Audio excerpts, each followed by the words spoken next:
Hi everyone, it's QuickyBaby and welcome back to World of Tanks. And Wargaming have just released roadmap highlights for 2024. So without further ado, let's check out to see what we have for the upcoming year of World of Tanks. Now let me clarify, if you want to see this without my terrible commentary, please go and check out the official World of Tanks channel. So what has World of Tanks got in for us? Hello Tankers, my name is Michael and welcome to the first roadmap highlights of 2024. Today's video will cover a lot of content that we are planning to release over the next 12 months. We will add more next generation maps to the game. We are also planning to improve all our game modes. Wow. We are working on a lot of new tanks that will... So these are the Polish tank destroyers, right? That have different alpha damages depending on what range you fire them at. See daylight within this year. We are also planning to rebalance a lot of our vehicles multiple times this year. At the same time, we know how important the crew is to you. We already revealed some of our work last year. This year, we are keeping improving the system and release more content to this in this episode and some upcoming. Interesting. So Wargaming haven't cancelled Crew 2.0. I'm very excited to see what kind of a shape it will be in. New achievement feature is on its way and Alex will share some more details later in the video. We are also having a new strategy for our Battle Pass in 2024. A new strategy for a very well-developed system that a lot of people have got very used to. That could be interesting. Something really interesting is coming our way in March. Please stay until the end of the video. I will give you some more context here. Now Alex will take it from here and enjoy the show. Just like, skip to the end. Is that what people do? Don't skip to the end of my YouTube videos. In fact, you should watch them in half speed so that I get double the watch time. Yes, 100%. Hello. You wouldn't watch it any other way. I'm glad we're together again. 2023 saw the introduction of the first random events, such as Zeppelin and Train on Himmelsdorf. They made the game even more spectacular and added depth to the gameplay. I mean, I do agree with the idea of it being more spectacular. It definitely is a spectacle. But honestly, just like when they released World of Tanks 1.0 and they improved the graphics, you look at it once, you go, wow, that's a beautiful scene. Or, oh, wow, look at the Zeppelin crashing down on Himmelsdorf. Looks cool, but honestly, you forget about that. And so the gameplay is what's really important. Now, whether they added depth to the gameplay, possibly. They did definitely create new opportunities for flanking. But all in all, I personally decided to turn off the random events.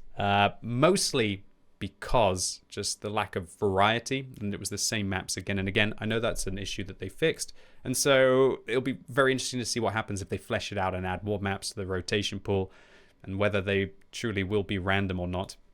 And judging by your comments, you enjoyed them. That's why the list of random events will be significantly expanded this year. Okay.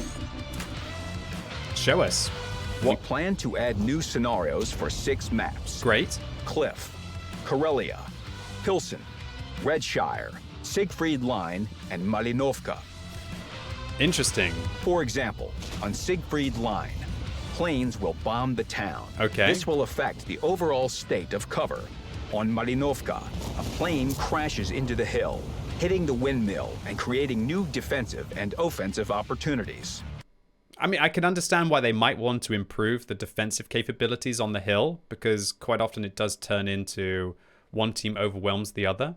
But I think that maps like Malinovka are iconic.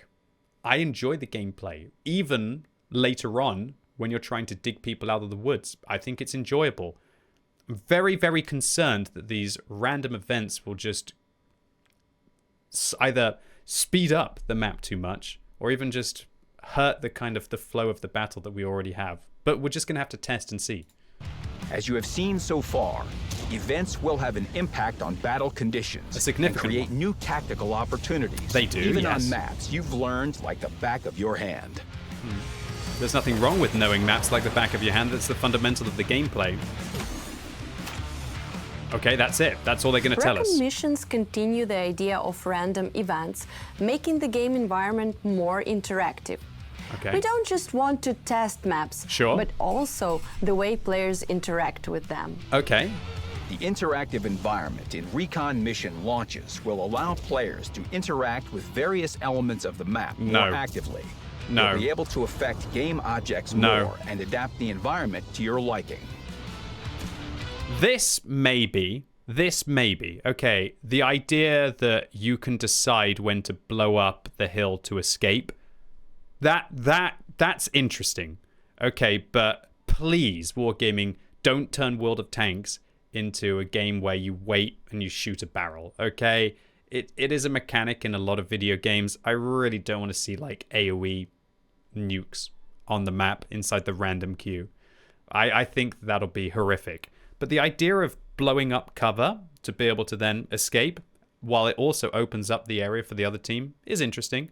But also, let's not forget that you can just, there's literally a wall, there's a hole in the building just over here, just a little bit further off the screen that you could just access. So this doesn't really revolutionize something. But the idea that then you can go up and down here, and it definitely will change the flow of the battle, it's pretty cool. I like that idea.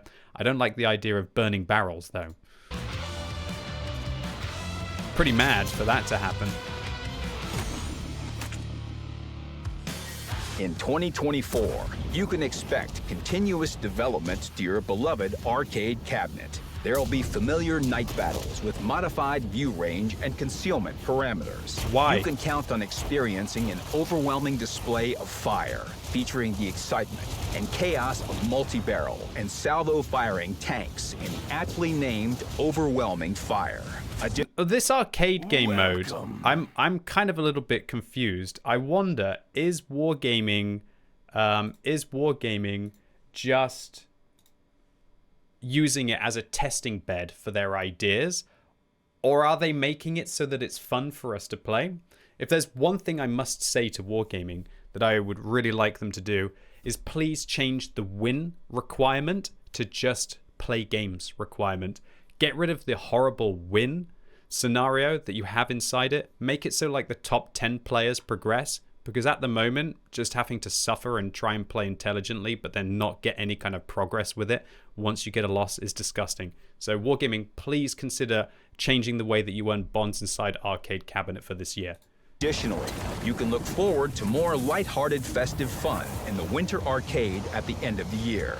Of course, there will be new things you haven't seen before. Okay, that is cool. Okay, I'm totally bored of snowballs. I honestly, I couldn't give a crap if they add in Overwhelming Fire again.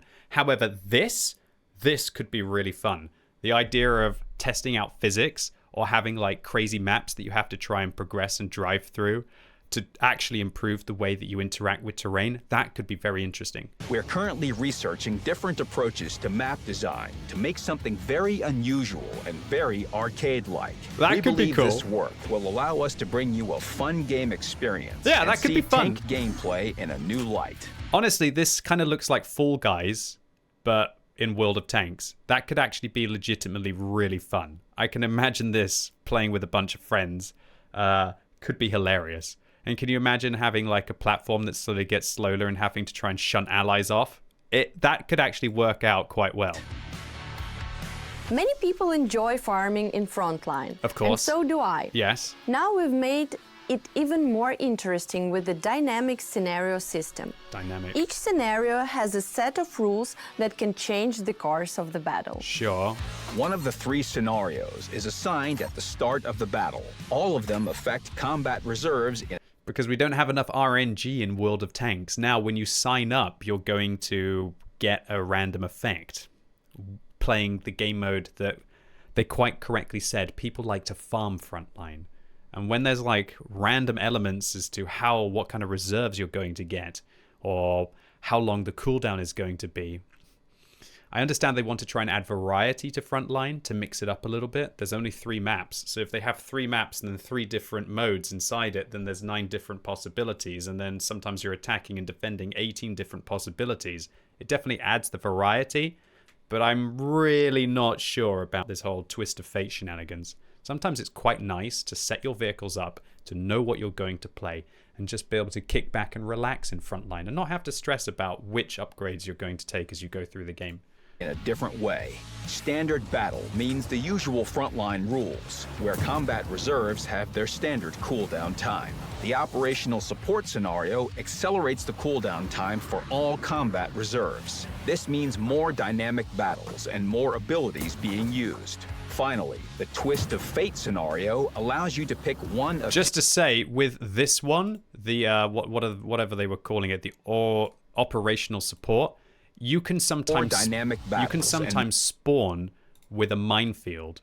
You can literally spawn with a minefield, drive in a light tank, and then minefield the cap circle, which is ridiculous. Scenario allows you to pick one of 2 random reserves when you reach certain ranks. It adds an element of surprise and lets you create unexpected reserve combinations. We hope... The crazy thing about this is you can get multiple minefields at the same time, which is wild.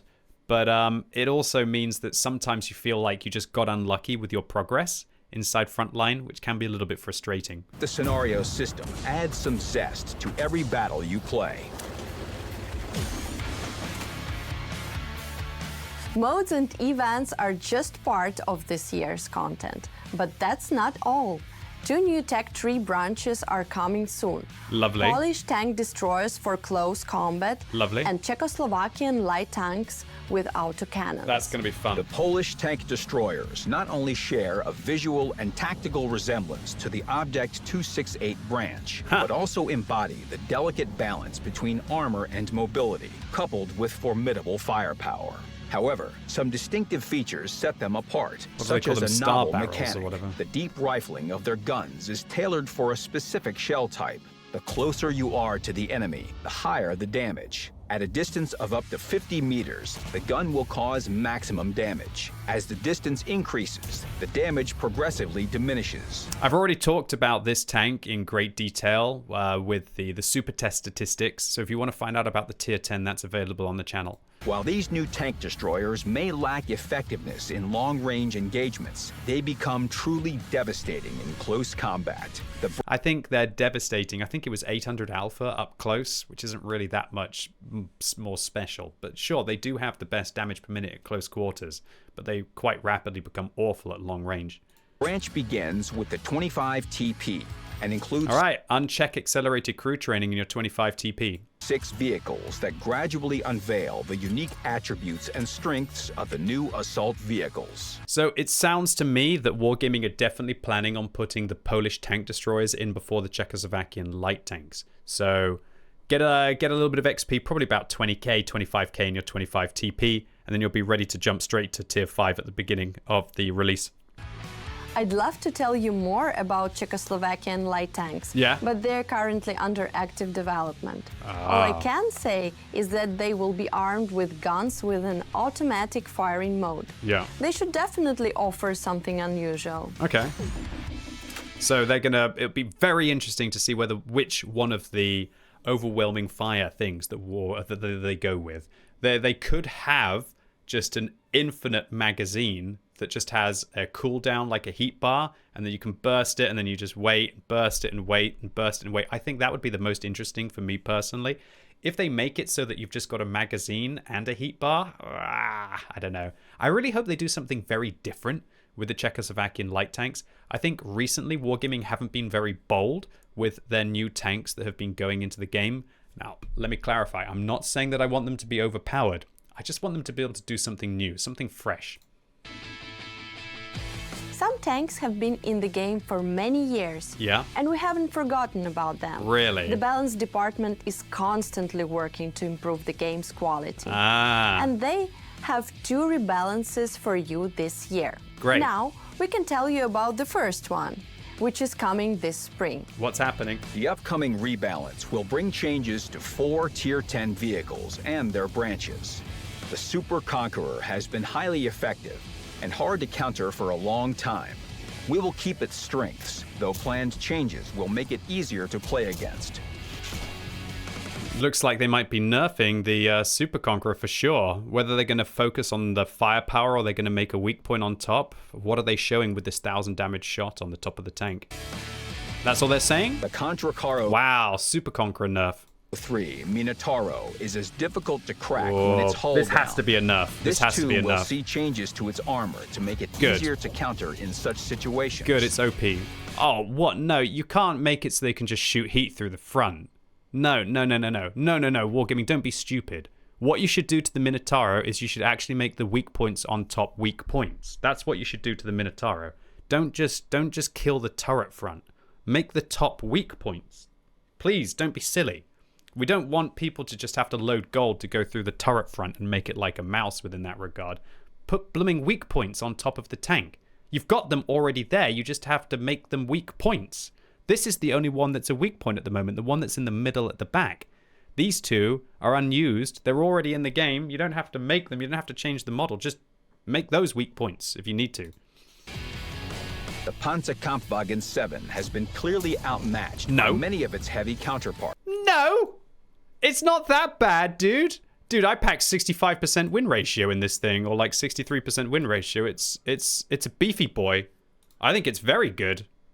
I honestly don't know why the Panzer 7 would suck that bad. Dude, where is it? Where is it? Where is it? Here it is? Okay, it's quite low on the list. But if we take a look on win rate difference, is it low as well? If we look on win rate difference, it's not that bad. It's almost towards the middle on win rate difference. Here's my prediction. If Wargaming buff the Panzer 7, it's going to go straight to the top and it's going to be OP if they do it significantly. I don't think the tank needs a buff. It's just one of those simple, kind of like low skill level vehicles that doesn't really have a high carry potential. If they buff this thing more than just making the weak point on the side a little bit stronger, it'll be crazy. It'll receive a noticeable improvement to its characteristics and become a tank for all, and not just with a niche appeal. No, it needs to have a niche appeal. Like, what? Please don't just make another AMX M454, because that's what I'm thinking of. This tank has the same alpha as the AMX M454 had with its big gun, and if they buff that lower plate or they remove the side weakness, this thing could just become like another AMX M454. That's terrifying to me. I think this tank is fine. Maybe just a little bit of love, but it honestly is a very scary prospect. I mean, win ratio difference-wise, it's actually doing better than the AMX M454 and the VZ55 at the moment, so that's terrifying. Terrifying. The Foch B has very high... Just as I 3-marked it the other day, of course. What are they going to do to it? They're going to buff it? Firepower potential. Yeah? But it rarely manages to fully realize it. Well, don't say that to the 5.5K session over 2 kills a game that I had the other day in it. Changes should allow this vehicle to truly shine. What? What are they going to do to it? What are they going to do to it? They said it can't deliver mags. Good thing. This is the kind of tank that when it delivers mags, it destroys the entire battle. The Foch B, probably one of the lower win ratio vehicles with regards to difference. And, whoa, where is it with regards to overall? Can't see. Right in the middle? Oh, that's scary as well. I don't know. I can't think of anyone who's been asking for the Foch B to be buffed. That's pretty scary. Pretty scary, boys and girls. So far, it's only the Super Conqueror and the Minotaur nerfs that I would agree with. I'm not sure I would agree with the Foch B. That's it? That's it? That's it? Wargaming. Wargaming. Let me tell you. Let me tell you what the big issues are, okay, with Tier 10. Like balance at Tier 10. It's called Type 71. It's called Concept 5. These are the two that need to be addressed. The Type 71 is unplayable. The concept is unplayable. Please focus on vehicles like that rather than buffing tanks that are frankly quite okay in the game right now. Okay, spicy topic, Crew 2.0. The game experience is being improved both in battle and in the garage. That's why we are preparing several updates to Crew. Fantastic. The perk system will be changed later in this year, but improvements to all-round comfort are coming very soon. Very soon. You will no longer have to increase the major qualification level of your crew. Great change. It will be replaced by Crew Efficiency Bonus, which will show the effect of things like Brothers in Arms or ventilation. Okay, that's great. That's great. Look, you can see the commander bonus, so it's going to make it even more obvious how good it is to use vents and like a vent directive to increase that number to 13% sometimes, which is outrageous. Will be able to move any crew in a suitable tank, immediately unleashing the full potential of its characteristics. When Sorry, what was that they just said? You'll immediately You will be able to move any crew in a suitable vehicle in a suitable tank. Immediately unleashing the full potential of its characteristics. Hold on, are they telling me there's no penalty for moving your crews between vehicles? That can't be right. When reassigning a crew without retraining, you won't get a penalty to vehicle dynamic characteristics. Okay. Instead, crew perks will be blocked. That's even worse. That's even worse. Do you think that they'll remove Sixth Sense from a commander if they do that? I don't know about all of you, but I think I would rather play with a 75% commander that goes to 80% with Brothers in Arms, and still has access to things like Sixth Sense. I mean, it is a system in place. Obviously, you're going to have to retrain. They have to have retraining. So let's see what their retraining system is. After retraining for free or for credits, perks will work. Gosh. Crew efficiency after retraining 20%. Crew efficiency after retraining 50%. Okay. Hold on. Is this you losing crew skills? It's quite hard for me to be able to comprehend. Crew efficiency after retraining 20%. Crew efficiency after retraining 50%. Crew efficiency after retraining 100%? Work, but with reduced efficiency until the crew receives enough XP in its new vehicle. Ah, well, that's interesting. Wow, that's a very new system. Wow, okay. So it looks like you don't lose crew skill anymore. It looks like you don't lose crew skill. Wow. But what happens is your skills on the tank are awful until you've played with them a lot. But with reduced efficiency until the crew receives enough XP in its new vehicle. Well, what is enough XP, Wargaming? Because let me tell you what it was like currently with the system. The system currently is if you move a crew for credits, you lose roughly about 35,000 experience. That's what it roughly is. Meaning that if you then take that crew and put them in a premium tank, you can, like if you're using a booster and everything, sometimes I've actually managed to make up for the credit retrain in like 2 or 3 games tops. Obviously, if you're a free-to-play player, it'll take a lot longer. So I really hope that they take that into account and that it's only about 35,000 experience that you have to grind to get the crew back to optimal efficiency. Perks will work, but with reduced efficiency until the crew receives enough XP in its new vehicle. Amazing. This system. I wonder what like 50% Sixth Sense will be. But to be fair, it doesn't look like Sixth Sense is here anymore. So maybe Sixth Sense will just work naturally. Maybe it's just a commander thing. But the idea of like having half recon and half situational awareness and half Brothers in Arms or half concealment could be pretty brutal. But I'd say all in all, the system definitely holds some promise. I need to know the specific numbers. Is much simpler and more player-friendly. I'd agree. Another long-awaited event coming up is the Barracks Cleanup. Okay. All crew members that don't have enough XP to train their first perk to 100% will be removed from the barracks and compensated for with crew books. My gosh, they're going to turn our crew into like Soylent Green that we can then feed to our other crews? Wow, that's interesting.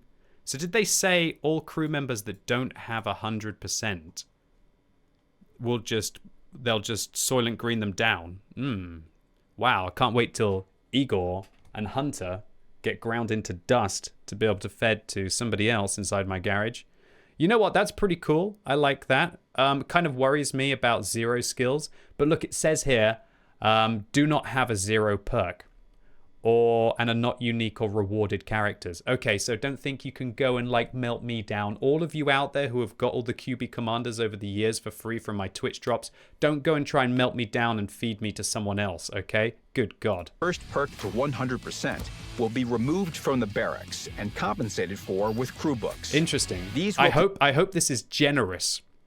I hope that if my crew has like 100,000 experience, that they give me 100,000 for a crew book. But here's the interesting thing. Think about it like this. Using a crew book on a Manticore, you're only boosting 2 crew members. But on another tank, you might be boosting 6 crew members. So the value is much higher. So I wonder how Wargaming will average it out. Because crew books are not equal across how you deploy them. So how they're going to compensate you, we'll have to see. Contain as much XP as the converted tankers had. And don't worry about special crew members like celebrities. Yeah. You will keep them. That's good. Achievements. Make me feel good. A lot of content has appeared in the game over the years. Yes. And it's not always clear what you've achieved and what you still have to aim for. The new achievement system will help you with that. Eventually, it will cover many aspects of the game. Yes. But at first, it will focus on the most important one, the vehicles. This new achievement system will be of great help to tankers, both seasoned and new. Wow. Players Initially, collection. there will be several sections. The first will be a record of all your researched vehicles of different types, including rare tanks. Rare tanks? They're going to show you your rare tanks, are they? Interesting. Wow. Wargaming going to make you feel bad because you didn't buy that Su-76I 4 years ago. Oh, you naughty boy! You're not the best of the World of Tanks whales. They might as well have like a picture of a whale and a whale bar that you just fill up as you slowly get more and more vehicles down below. Second will show your progress towards researching vehicles in different nations. Okay. The third will keep a record of all the customization elements you have received and can receive. Wow. So you're going to have to collect every single 3D style. Goodness gracious. Goodness gracious. There will also be a list of in-game trophies you've earned during unique game events. Okay, that's interesting.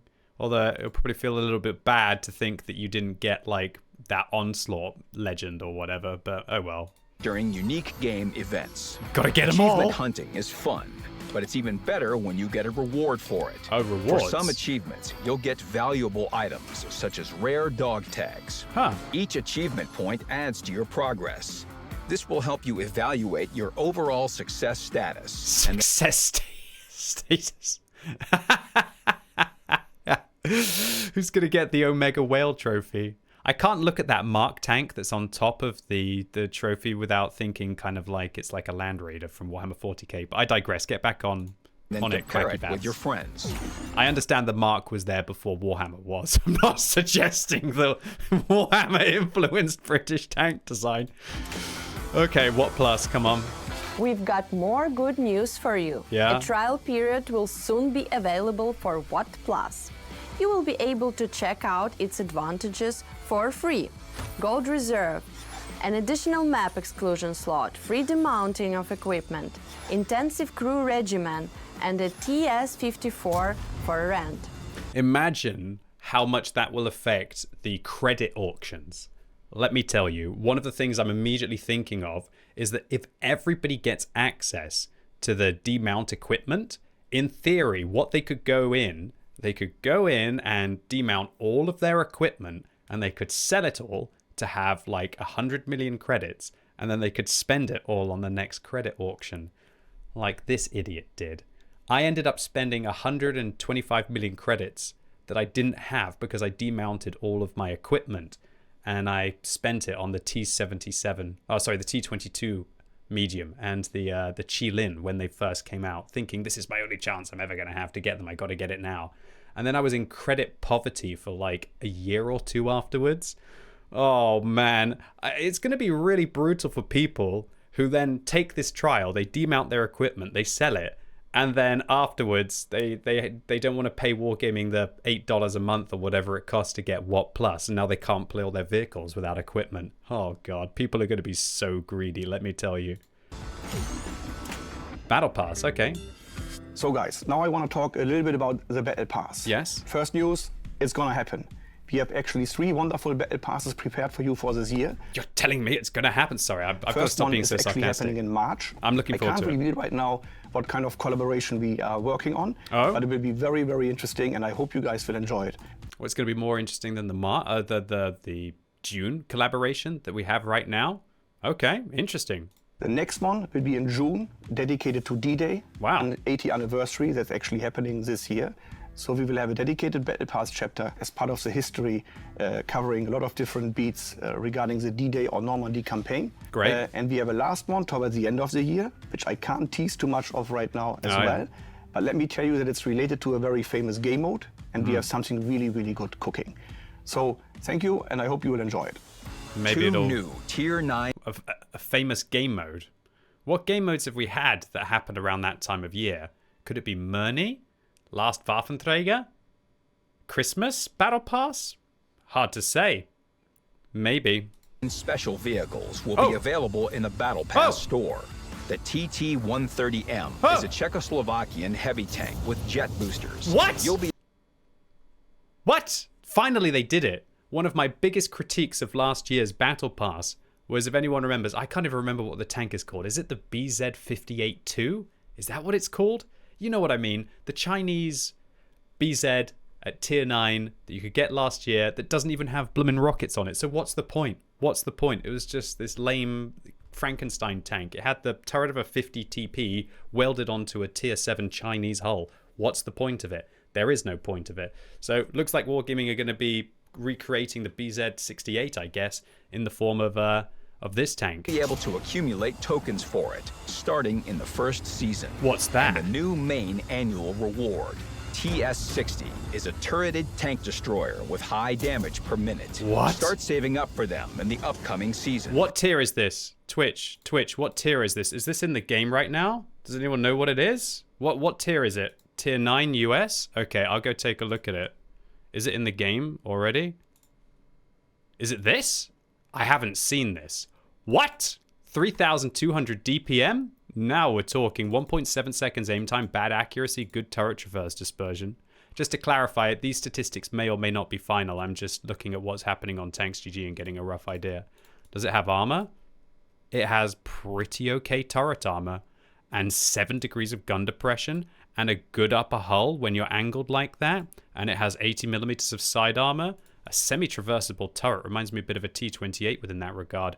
Okay, this thing looks pretty exciting. Yes, okay, I'm in. This one looks good. This might be the first interesting Battle Pass tank that we've had in a long time. Okay, 35 top speed, 3,200 damage per minute. What about the gold rounds? 320 heat at tier 9? Very good. Okay, this one looks like it could be a prospect. Maybe something to get excited about. Now, it will be even easier for everyone. Why? 3 tokens from the collections will be added to the free progression. 1 token for each chapter. So it looks like they're getting rid of the collections feature, which was just abysmal and trash, and nobody really cared about it. Additionally, the prices of all vehicles will be... Inflation! Inflation, boys and girls! Oh my gosh. The Cobra now costs 28? Didn't the Cobra cost 24 before? Oh man, it actually happened. Well, at least you're going to be able to get the Cobra. Can I just say, if you spend 28 tokens on the Kampfpanzer 3 project, book yourself to go see a shrink. Seriously, book yourself to go see a shrink. This is trash. This is trash. This, I don't know yet. This could be good. This is mediocre. This is, I don't like it. It's too clunky. This is good. This is okay. Looks like the A Phase 1 is back and probably the Char Future 4 down at the bottom. They're going to cost 12 tokens. I think they were 9. Well, maybe they're giving us more tokens from the Battle Pass overall. But wow, inflation on the Cobra, that's for sure. Be systematized. Starting with the next season, you'll be Hold on. Was that 12? Did the Char cost 12? That looks like 20. That number looks like 20. Anyone else think that number looks like 20? Hold on. Look, I'm going to help Wargaming's YouTube channel by changing the playback speed to a quarter. Now when I watch their video, they'll have all the watch time. Starting. Bro, that is 20. That's 12, that's 12, that's 12, that's 12, that's 20. So Char Future 4 looks like it's gone back, it's gone up as well. So it looks like Wargaming realized which are the good ones, and they've pumped it up to... The next season. The next season, it's going to be 20, apparently. Okay. You'll be able to earn Battle Pass Well, his voice sounds really fast after you've listened to it a little bit slow for a while. In the Tier 4 and... Oh, this is huge. Look, you're going to be able to earn Battle Pass points in Tier 4 and Tier 5. That's actually massive. Big thumbs up from me. I don't think that Tier 4 and Tier 5 is super low tier. I think that's fine. That's really cool. I think that's great. That means there'll be more people playing Tier 4, more people playing Tier 5. That means the matchmaking at Tier 6 is going to be way more friendly. Let me tell you, way more friendly. This will also be really interesting to see if Wargaming transition this for their special battle passes as well. for example, the current June Battle Pass, you have to play Tier 6 Plus. It'll be very interesting to see whether you can play Tier 4 and Tier 5 for their special Battle Passes or even Mission Marathon kind of passes as well. I think that's a good change. I think that you shouldn't try and gatekeep World of Tanks to Tier 6 Plus. I think Tier 4 and Tier 5 players deserve to progress in the Battle Pass as well. I think that's cool. The only downside to this is that there'll probably be quite a lot of people playing OP tanks at Tier 4 and Tier 5 to Seal Club. We'll see a lot of Matildas. People could play the Leffe as well. I don't want to see more Leffes at Tier 5. But I think all in all, I think that's a good change. 5 vehicles. The store, in addition to crew members and 3D styles of the previous seasons, will feature 2D customization. That's interesting because remember, you can always trade your points for bonds. So Wargaming is suggesting that each of these styles costs 150 bonds, which is a fair. Would you rather have a style or 200 or 150 bonds?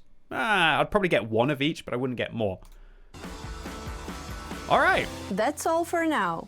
Thanks for staying with us. See you in the next episode of Roadmap Highlights. Where's the super secret thing? Wasn't there meant to be a super secret thing?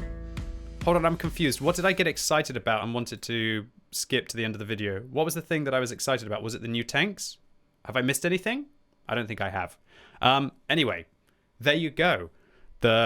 What's coming up in 2024 for World of Tanks. Honestly, I really like these videos. I'd like to say a massive thank you to Wargaming for making these videos because it does give us a good idea of what to look forward to.